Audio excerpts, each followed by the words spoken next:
وعلیکم ورحمۃ اللہ۔ جی میرے پیارے بھائی حافظ محمد آصف صاحب، یہ نام میں نے صبح اپنا الیاس بھائی کے منہ سے لیا ہے۔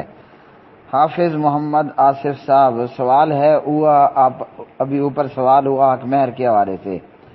حضرت عمر رضی اللہ تعالی عنہ نے مہر کو متعین کر دیا، ٹھیک، اور وہ یہ ہے کہ جو امام ابن کثیر تفسیر ابن کثیر کے اندر لے کر آئے۔ اچھا جی، حضرت عمر رضی اللہ تعالی عنہ نے ممبر پر کھڑے ہو کر کہا، خبردار، آج کے بعد میں یہ نہ سنوں کہ کسی نے 400 درہم سے زیادہ کا حق مہر مقرر کیا ہے، مطلب 400 درہم کے اندر اندر رہنا ہے، اس سے اوپر کو نہیں نکلنا۔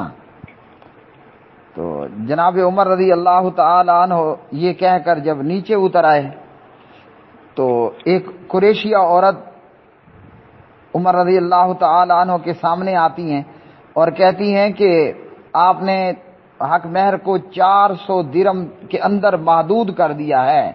کہا کہ ہاں اسی طرح۔ تو یہ عورت کہنے لگی کہ آپ نے یہ آیت نہیں پڑھی، وَآتَيْتُمْ إِحْدَاهُنَّ قِنطَارًا، تم نے انہیں خزانہ دے دیا ہو۔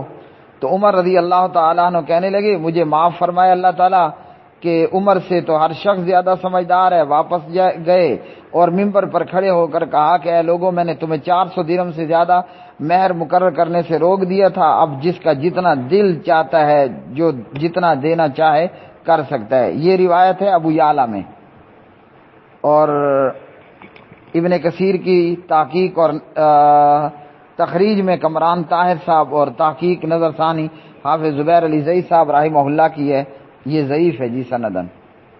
تو مطلب کہ ایسا واقعہ ہوا ہی نہیں ہے۔ حق مہر کم سے کم ہو یا نکاح آسان ہو، یہ بات اپنی جگہ پر درست ہے، اور جو کوئی لمبا چوڑا حق مہر دینا چاہے تو دے سکتا ہے۔ بہرحال عمر رضی اللہ تعالی عنہ کے حوالے سے یہ واقعہ ضعیف ہے۔